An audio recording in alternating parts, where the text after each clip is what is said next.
To take a deeper look at this from the outside view in Charlotte, Joe Person covers the Panthers for the Charlotte Observer, and he joins us now on the Sports Bash 97.3 ESPN. Joe, welcome aboard, pal. How are you? I'm doing well. Thanks for having me. You got it. Hey, when Thursday night picks the games, a lot of times they get stinkers. These two teams not playoff teams last year, but a couple of 4-1s. And I got to ask you, this team went to the Super Bowl 2 years ago. Last year seemed like a struggle. What has changed about this 4-1 Panther team all of a sudden? Well, you got to start any conversation about the Panthers with Cam Newton, and Cam is healthy again. Of course, last year he got banged around all season long. Finally, he had a concussion. He had a conversation with Roger Goodell about what he felt was unfair treatment, that he was not getting the same protections from the officials as other quarterbacks, other elite quarterbacks, and then ultimately ended up playing the last 3 or 4 games with a torn rotator cuff. So he had that done in the offseason. It took some time during training camp and even the first couple weeks in the regular season. They won those games. They beat San Francisco. They beat Buffalo. But he was kind of dinking and dunking down the field. They beat the Bills 9-3. They lost to New Orleans. And from about that point on, against a pretty bad Patriots defense and then a pretty decent Lions defense, Cam tore it up. 300 yards plus passing in each of those games. Some of the highest completion percentages, some of the highest passer ratings of his career. So he comes into tonight's game on just about as big a role as he's been on in recent years. Hey, Joe, what kind of role is the rookie Christian McCaffrey playing so far in this team's success? He was a guy that a lot of Eagles fans, they knew that name and they liked that name on draft night. Yeah, you know what? He has been an interesting piece. He has not yet really broken any of the kind of the jaw-dropping plays that we saw him make at Stanford, en route to setting an all-purpose NCAA record and becoming a Heisman finalist his sophomore year. Haven't seen those yet, but you know what he's done? He has given Cam an outlet to get the ball to around the line of scrimmage to where Cam, like I mentioned earlier, it's getting the ball out of his hands quicker, so he's not sitting in the pocket for 5-7 step drops and getting pounded. And even though, and it's not like these McCaffrey plays are going backwards, he's getting 4 yards here, 12 there, but it's having the effect of keeping drives moving, keeping Cam upright and not down on his rear end. And it's keeping the defense off the field. It's a very good Panthers defense. It's top 5 kind of defense. And any defense is going to be better when they're well rested. And, of course, the Panthers feature a pair of 6'5" wide receivers, tall receivers. Eagles are vulnerable in the secondary. Is that an area where Cam and the offense think they can attack? No doubt about it. I mean, like I said, I mentioned that we have seen a different kind of passer out of Cam the last couple of weeks. And instead of those dink and dunks he was doing earlier in the season, he'll still do those occasionally, but he's also whistling, 20-yard skinny post routes to Kelvin Benjamin with the game on the line last week in Detroit. They needed a first down to kind of salt away the clock. 3rd and 9, and Cam made a very impressive throw to Benjamin for 17 yards, as I said, on like a slant or a skinny post. They do like that matchup. It was Bill Belichick a couple weeks ago when these guys were getting ready to play the Patriots. He said a guy like Kelvin Benjamin, he's always open because there are no 6'5" cornerbacks in this league. So, Benjamin looks like he's finally healthy again. He missed the Super Bowl season 2 years ago with an ACL. Last year, he just never looked quite like he had come back full speed. And then the other guy you were referring to, Devin Funchess, he was a disappointment his first 2 years after the Panthers took him in the second round out of Michigan. It looks like the light has come on for him, and the Panthers need him. So these defenses aren't all shifting their coverage toward Benjamin. Joe Person, Charlotte Observer, covers the Panthers 4-1 against the Eagles. Countdown to kickoff coverage tonight at 6 o'clock on 97.3 ESPN. Merrill and Mike at 8:25. Hear the game right here. Two guys I want to ask you about, Joe. Ryan Khalil, the center, who looks like he's going to miss again, the effect of that. And obviously, Ed Dixon is in at tight end. And, Olsen's a huge weapon, but it looks like they've incorporated Dixon into the offense. Yeah, you know what? Let me start with Dixon because he's an interesting guy for the Panthers.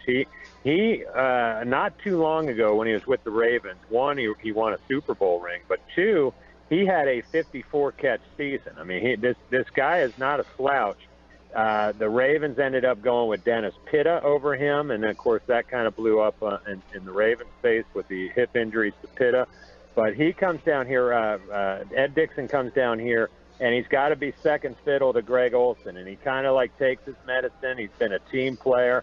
He's been kind of a blocking specialist. They'll even line him up at fullback sometimes, and he's getting his opportunity. And you, like you said, he made the most of it last week at Detroit. He 5 catches, 175 yards. It was a Lions defense that stacked the box to try to take away Cam, the runner, and as well as Christian McCaffrey and Jonathan Stewart. That the linebackers were up near the line of scrimmage. The strong safety played in the box. So a lot of those play-action fakes that Cam did drew them further up, and Ed Dixon was a huge beneficiary. I don't think the Eagles are going to defend the Panthers like that. I think they're going to go to school on that Lions tape. So you may not see a huge game out of Dixon tonight, but he has definitely played well in Greg Olsen's absence. You also asked about Ryan Khalil. Ryan Khalil has a pretty serious neck injury. He seems to be on the mend, but he will not play tonight. Hey, Joe, we were talking the other day, Mike and I were about Star Lotulelei, and I know Mike Gill really wanted the Eagles to draft him at number 4 in 2013. And big fan. I was a big fan of him back then. I remember the conversation, and we both think that he could be a big issue tonight. He's a handful. Do you agree that he's a big key to the game tonight? Yeah, you know what, especially against Blunt, because this is a guy who is a space eater. He occupies blockers, but he also makes plays. I mean, he's not at the a level of like an Aaron Donald or even a Gerald McCoy with the Tampa Bay Bucks, but he's a good, solid nose tackle against the run. He kind of gets lost in the shuffle down here. The Panthers have a Pro Bowler, another Pro Bowl defensive tackle in K'Wan Short, who is more of a penetrator, more of a sacks kind of guy, gets the stats. But Star Lotulelei is very solid, and like I said, I think his play tonight will be key. How he holds up against those interior linemen of the Eagles, try to shed blocks. If nothing else, if he can do a good job occupying blockers so Luke Kuechly and Thomas Davis can make those plays on Blunt behind them, then that will be a good night for the Panthers. When you saw what the Eagles have done running the ball against the Giants and the Chargers, 80 times for about 400 yards in those 2 weeks there, that should be a real fun matchup to see that front four of the Panthers up against this Eagles offensive line, which is losing Lane Johnson. He won't play with the concussion. The Eagles are 2-8 last year when he does not play, 9-2 the last 11 when he's played. So is the running game the big matchup that you're watching tonight? Yeah, I mean, all these things usually work hand in hand, and you mentioned, I mean, the Panthers' front four, really their front seven has been terrific. That's the strength of this defense when, you got Luke Kuechly, Thomas Davis. Thomas Davis has been playing kind of hurt with a rib injury. He wasn't on the injury report this week, so he may be back up to speed, but I did not think he played very well. And as a matter of fact, Luke Kuechly had a rare bad game for him at Detroit. He was missing a lot of tackles when the Lions made that late charge in the fourth quarter. I am fascinated by the running game, yes, but I also want to see what the Eagles, how they want to attack these Panthers corners. The Panthers zone, they run mostly quarters in the back under new defense coordinator Steve Wilks. And they don't do a lot of press coverage. I mean, they're sort of willing to concede, the 8-yard out routes or, even a 10-yard out route. What they don't want to do is have Nelson Aguilar blow the top off the defense like we saw last week. But you got to think if you're Carson Wentz, they're going to take a couple of deep shots against these Panther corners. Each of the starters here, remember, this is a team that let Josh Norman walk as a couple years ago rather than pay him that franchise tag money. And so they've drafted these two corners very high, James Bradbury and Darryl Worley. And, to me, Bradbury's been more polished. Worley, who incidentally is a North Philly guy, right there in Philly, he's been lucky a couple times. He's been beaten deep, and there's either been a bad throw or a couple times there's been drops on him. So he can't afford to let these fast Eagles receivers get behind him tonight. All right, Joe Person from the Charlotte Observer. 2 4-1 teams, both a little bit of a surprise. Is the feeling down there in Charlotte that the Panthers are the better team tonight? They are a slight favorite. The Eagles won. The one loss is to Kansas City. They haven't had a very difficult schedule. I think Carolina's been a little bit more impressive in terms of who they've beaten. But what is the feeling in Carolina about Philadelphia? Yeah, you know what? They have a lot of respect. Ron Rivera has a lot of respect for Doug Peterson. Both of those guys, as you know, fall under that Andy Reid coaching tree. You're going to see disciplined football teams. Ron Rivera is a defensive kind of guy, whereas Peterson, of course, offensive. It's an interesting matchup to me. I think this is a great early season Thursday night matchup. We have not seen a lot of those. A lot of these Thursday games end up being kind of duds, and this one may end up being that as well. It's so crazy on the short week. I mean, yeah.